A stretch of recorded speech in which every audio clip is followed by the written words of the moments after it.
All right. Thank you for joining us, everyone. And for what may be the final time, Peter Tragos from Florida, lawyer who has been watching this case and covering it from the start. Peter, normally when I come in and do these podcasts with you, I'm diligently prepared. I take a lot of notes and we talk about, exact testimony, but we're just winging it today. I'm just going to wing it. Verdict. We have a verdict in the Karen Read case. Not guilty on all charges except for drunk driving, and she was given a 1 year probation for that. She walked out of the courthouse free. What were your thoughts when that came down? Yeah, based on the jury questions, it wasn't really a surprise. That's where I thought they were going, which makes me think they were a logical jury working through all of the individual charges and lesser included the way that they should. Is there enough evidence to prove this? They didn't just say not guilty down the line. They didn't just say guilty down the line. It wasn't a simple split baby. I think they methodically worked through it, probably took multiple votes, and ended up coming up with the fact that they felt like there was enough evidence to convict Karen Read of OUI, but nothing else, which points to probably they didn't think there was a collision and they don't think she caused the death of John O'Keefe. Right. And that's my analysis of the collision portion of it, that they didn't get to collision, that they did not think a collision occurred because the drunk driving charge is sort of separate from that. And that was the evidence for that was her statements and the blood testing. So it appears that they said, no, we don't believe there's enough evidence here to convict her that she hit John O'Keefe. And you had tens of thousands of people watching your stream yesterday when you went through the verdict. Sort of what was the reaction, the live reaction that you were getting? Generally speaking, the people that believed Karen Read was innocent was very excited, celebrating. Justice was served.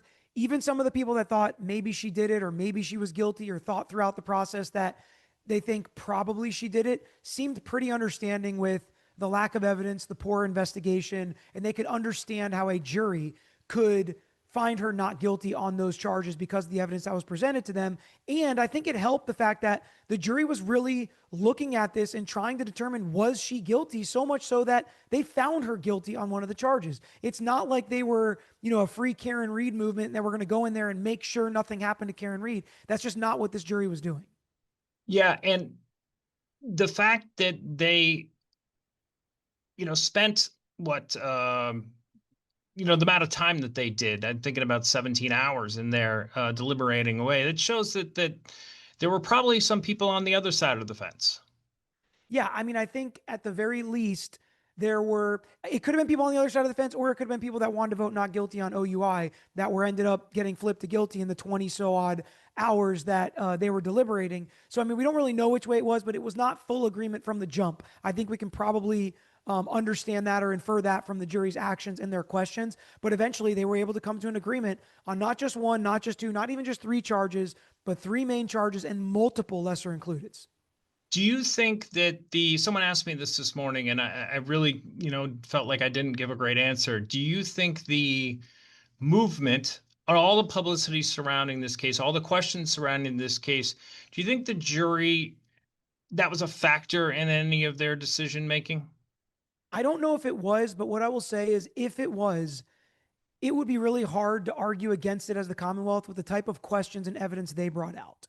They elicited questions about, well, the public made you come out and tell this. The public made you come forward. The public made you want to get involved in this trial. Yeah, The public lucky. is forcing you to help Karen Read. Like Hank Brennan was asking those types of questions. So if the jury felt some type of way about the public pressure, Hank Brennan's the one that brought it out on the record in evidence during trial.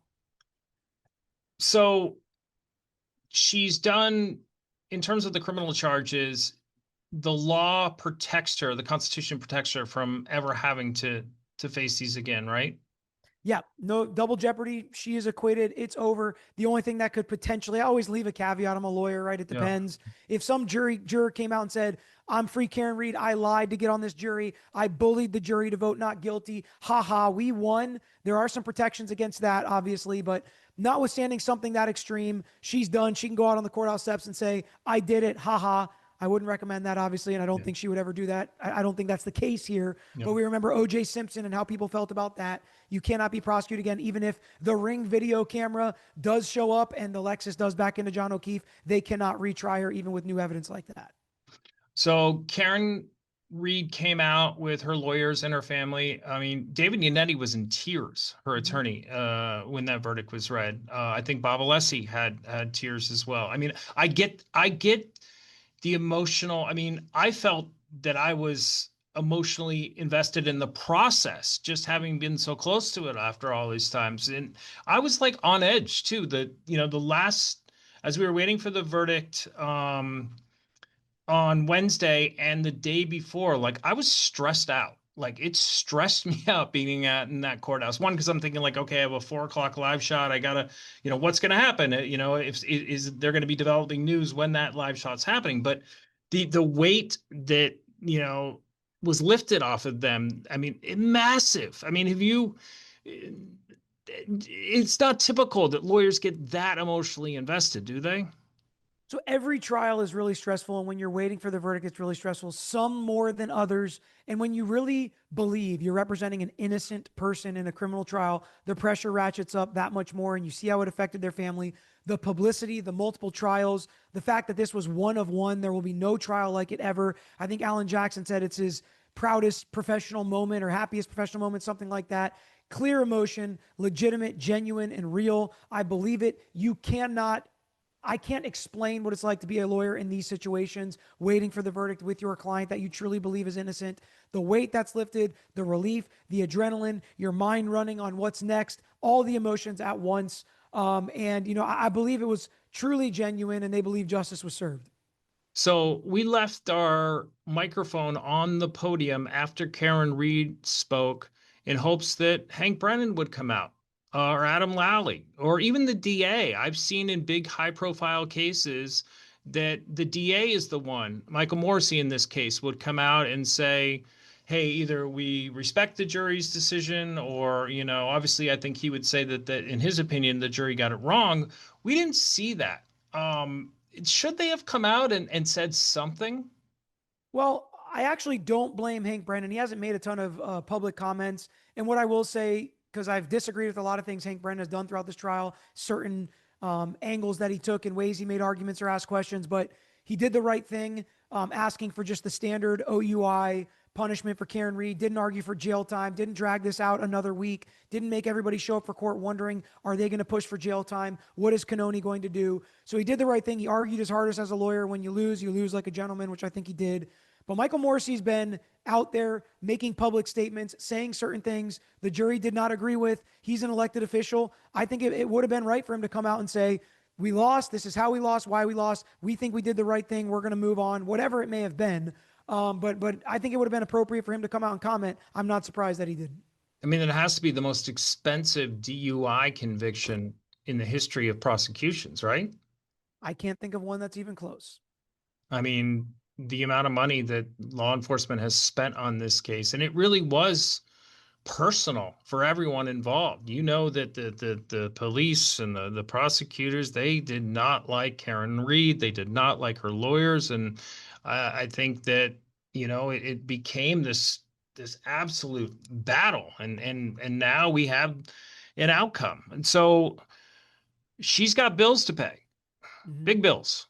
Do you anticipate that's the next focus? I imagine we're going to hear from her in some way, whether it's a book or whether it's documentary or something and I think that might have been some of the reason why she did not stay on the podium and answer a ton of questions. She has a story to tell. She has a story to tell, and I'll be interested to see who gets to tell it. Yeah, it's interesting. What route will they go, right? Will they go normal media?